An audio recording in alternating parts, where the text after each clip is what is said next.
Assalamu alaikum students.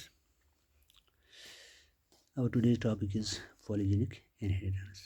This topic is for 12th class. In our last discussion we discussed about physiotherapy. Now today we will discuss about polygenic inheritance. As we know, when a trait is controlled by a single gene, it is termed monogenic inheritance. ये हम सभी जानते हैं, जब एक trait एक single gene control करती है तो इसको मोनोजेनिक इनहेरिटेंस कहते हैं।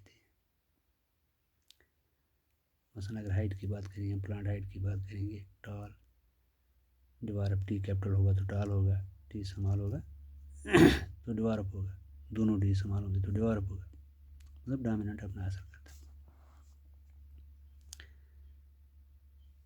बट मैनी ट्रेट्स और features are controlled by number of different genes. Many traits and features are controlled by a number of different genes. For example, skin color in humans, इसी तरह से kernel color in wheat. These are results from combined effect of several genes, none of which are simply dominant, singly dominant.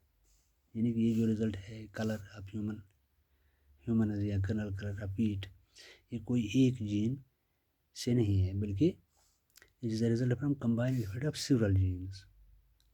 In several genes, none of which are singly dominant, कोई एक dominant नहीं है. Polygenes affecting a particular trait are found in many chromosomes.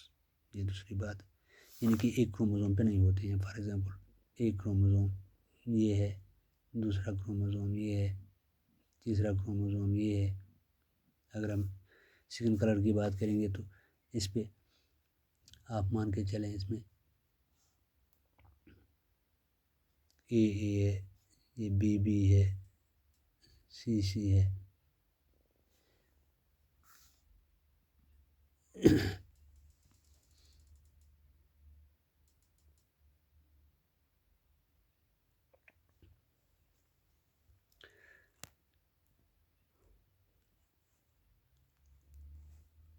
ये भी different chromosomes पे हो सकते हैं. एक क्रोमोसोम पे एक, दूसरे क्रोमोसोम, ये तीनों मिलके फिर कंट्रोल करते हैं स्किन कलर को. When a particular trait is found in many chromosomes, each of these genes has equal contribution and cumulative to the total effect. यानी कि सारे के सारे जीन जो हैं अपना कंट्रीब्यूशन देते हैं. 3 to 4 genes contribute towards formation of the pigment, that is melanin, in the skin in humans. 3 से 4 genes ये कंट्रीब्यूट करते हैं फॉर्मेशन ऑफ पिगमेंट के लिए, जिसे मेलानिन हम कहते हैं, जो ह्यूमन स्किन में होता है. So there is continuous variation in skin colour of humans from very fair to very dark.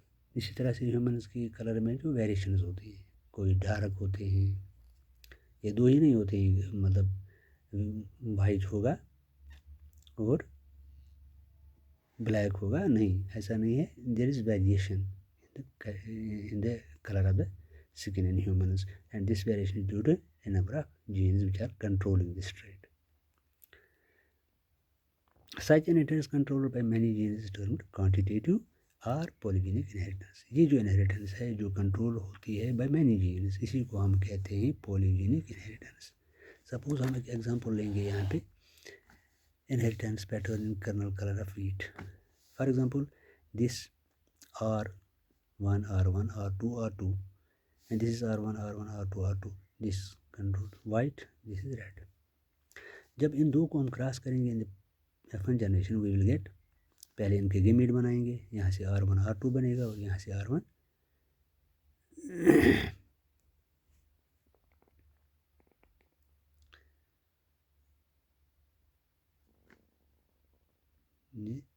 R1, R1, R2, R2 होना चाहिए.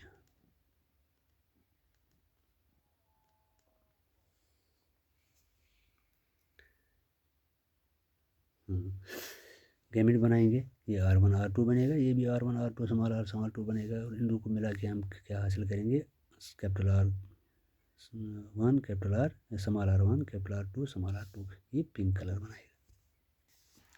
अब हम अगर इन दो को क्रॉस करेंगे तो हमें हासिल क्या होगा, क्रॉस करने से हमें एक टेबल बनाना पड़ेगा, पुनेट स्क्वायर जिसे हम कहते हैं। तो इनको क्रॉस करके, इनके गैमेट्स को क्रॉस करके हमें हासिल होगा R1 R1 R2 R2, इनके सब के सब डोमिनेंट हैं, ये तो रेड बन जाएगा। R1 R1 R2 और स्मॉल R2, ये डार्क पिंक होगा क्योंकि इसमें 3 डोमिनेंट हैं। इसी तरह से यहाँ पे भी R2 R2 R1, ये तो डोमिनेंट है, R1 स्मॉल है तो डार्क बनेगा। यहाँ पे R1 R1 R2 R2, ये तो पिंक बनेगा जैसा कि यहाँ बना है। इसी तरह से ये भी डार्क पिंक होगा क्योंकि 3 बड़े हैं, यहाँ पे पिंक, 2 बड़े 2 छोटे, यहाँ पे पिंक, यहाँ पे लाइट पिंक क्योंकि 1 R बड़ा 3 R छोटे। ये लाइट पिंक, ये भी लाइट पिंक, ये भी लाइट पिंक, ये भी लाइट पिंक और ये बनेगा वाइट। तो आखिर पे हमारे पास क्या आएगा, red, dark red, light pink, pink, white in the ratio of 1:4।